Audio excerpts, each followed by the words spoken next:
sentencing is still way out of whack with the actual harm done by the particular person accused. Do you know what your rights are if you're charged with a drug crime in New York City, and where do you turn for help? We're going to get the answers to those questions and more right now, because that's what we're going to ask on Ask the Lawyer on today's episode. My guest is New York City Attorney David Cohen. I want to remind you right off the top, if you want to ask David questions about your situation, it's easy. You can go to askthelawyers.com, click the button up at the top that says Ask a Lawyer. It'll walk you through the very simple process there, or you can call the phone number you'll see on the screen during our conversation. David, it's good to see you. Thank you for helping us out again. Nice to see you, Rob. Thank you for having me. So we're talking about drug crimes. Let's just talk a little bit about your experience. Is this the sort of thing you've handled, a case or two like these in your experience at your firm? A few thousand of these, Rob. Yeah, I've been practicing for 27 years, first as a prosecutor and then as a defense attorney. I've represented thousands of people accused of drug crimes, both state and federally, both here in New York and in different parts of the country. Are we talking possession, sales, conspiracy, all of the above? Yeah, yes, Rob, that's correct. All of the above. I've represented people on minor drug infractions, possession of a gram or less of various types of drugs, cocaine, crack, heroin. I've represented people's sales of small amounts, sales of large amounts, sales of kilos, importation, both from different parts of the country as well as from countries abroad. We've represented people charged with conspiracies, conspiracy to bring kilos, sometimes from our southern border, other times from the western border. Represented people at trials. I've probably done 50 or 60 drug trials as lead counsel, done them on the state and federal level. So we have a vast amount of experience, and me personally have a tremendous amount of experience representing people accused of drug crimes, trafficking, etc. So a couple of times you've mentioned the state and the federal level. Tell me what makes a difference. What makes a difference between a New York State drug case or whether it becomes a federal case? Sure. So a state case is something that happens within the particular state that you're in. In New York State, for instance, we have just over 60 counties. Each county has its own criminal court. And if you commit or are alleged to have committed a drug crime, whether it's possession or sale or even conspiracy in a particular county, you'll be prosecuted by the state in that particular county. Now, federal prosecutions are normally happen when there is an allegation of a crime being committed across borders. From California to New York, for instance, is a common one. From Florida to New York is a common one. Texas to New York is a common one. But even New Jersey to New York and on bordering states as well.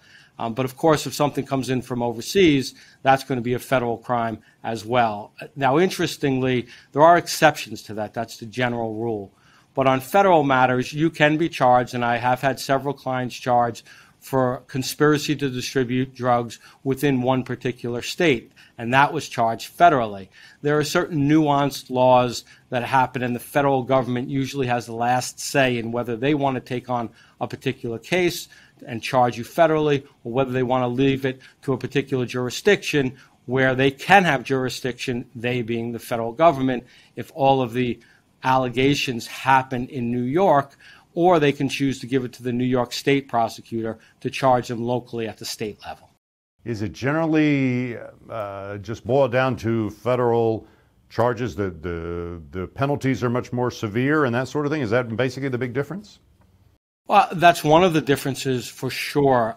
In federal court, there are a lot of what's called mandatory minimums, meaning if you are accused of a certain amount of drug trafficking and you are ultimately convicted, then even if you have been living the life of a saint for the first 60 years of your life and a judge wants to give you a probationary sentence or a supervised release sentence, the judge cannot by law give you that. There's a mandatory minimum. Sometimes it could be 5 years, it could be 10 years, it could be as much as 20 years.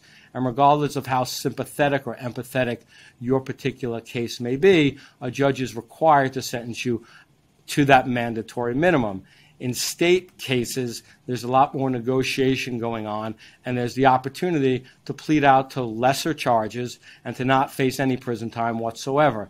The federal government has a much more onerous schedule of sentences for those people convicted of crimes. They also have tremendous amount of resources. So almost without exception, one is better off being charged locally at a state level than they are at a federal level.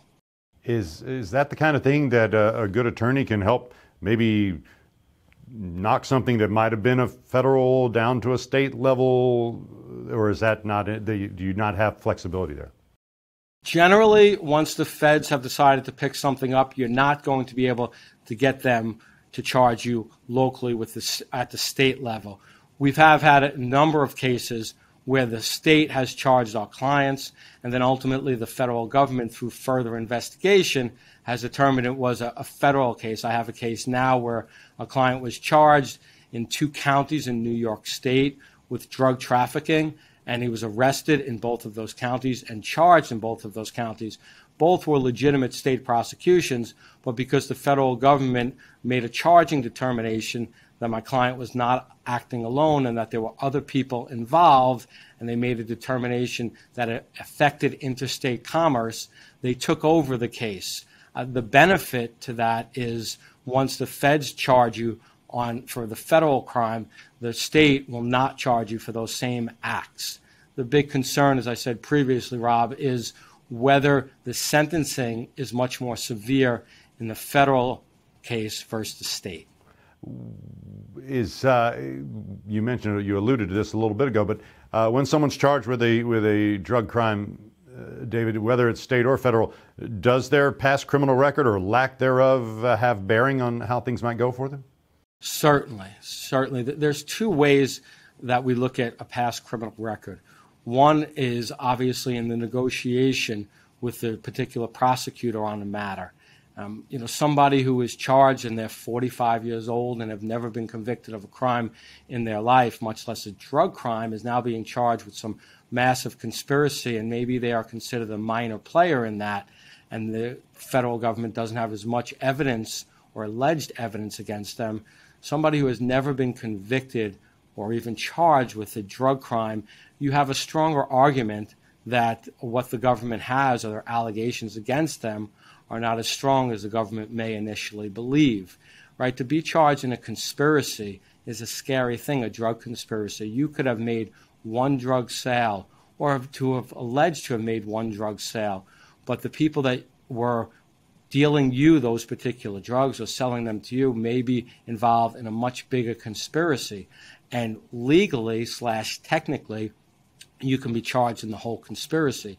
It gives us, as a defense attorney, the ability to argue less responsibility if there is no prior conviction.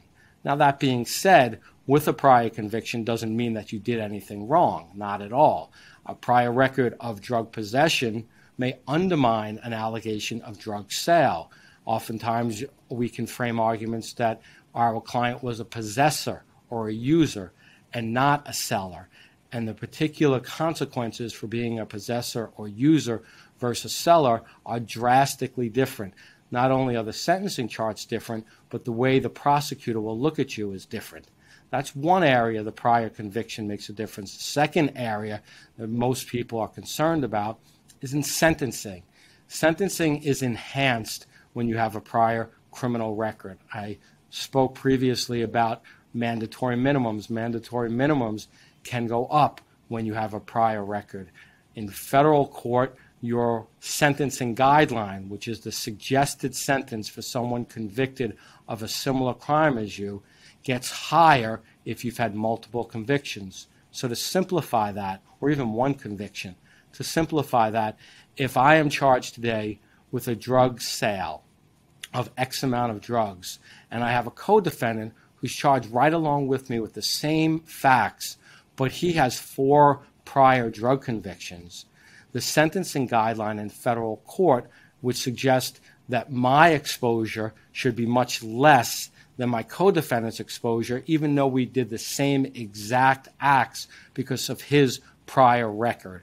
So in terms of sentencing, a prior conviction or a prior record could and oftentimes would enhance what the government's recommendation is at a sentencing state. And the last part of that is on the state level, where a prior conviction may in certain instances mandate that you get a higher sentence than someone who has no prior convictions. We're seeing all over the country, David, seems to be in many states a different attitude towards drug use, at least as far as marijuana, and many states have legalized recreational use of marijuana. In your experience, are you seeing that change of attitude as far as when it comes to other drug crimes, as far as sentencing and convictions and that sort of thing, or is it not filtered down that way? Well, I think we have seen a change over the last several years. For instance, on the federal level, it used to be these suggested guidelines I'm speaking about were not suggested at all. They were mandatory. So a judge was required to sentence you to what the suggested guidelines were posited by Congress. And in New York, we used to have this 3-strike rule, right? The Rockefeller drug laws, where the sentencings were just outrageous. I do think that the legalization of marijuana, both medicinally and recreationally, does affect law enforcement's view toward minor drug crimes. So I think that there is somewhat of a trickle-down effect. Marijuana is, at least in New York, while it is a crime for certain levels, rarely do you see anyone arrested for that. And I can't remember the last time that I saw someone at that state level go to jail for any level of marijuana possession. I think in general, you're seeing a little bit of a reduced or a relaxed attitude towards certain drug crimes, not as much as we in the defense bar believe is appropriate, because oftentimes drug possession is a sign of an illness or an addiction, and the sentencing is still way out of whack with the actual harm done by the particular person accused. Lots of interesting information, David. Thank you for making some time to answer our questions. I appreciate that. Thank you as always, Rob. That's going to do it for this episode of Ask the Lawyer. My guest has been New York City attorney David Cohen. I remind you, if you want to ask David questions of your own, go to AskTheLawyers.com. Click the button up at the top that says Ask a Lawyer, and it'll walk you right through the very simple process right there. Thanks for watching. I'm Rob Rosenthal with Ask the Lawyers.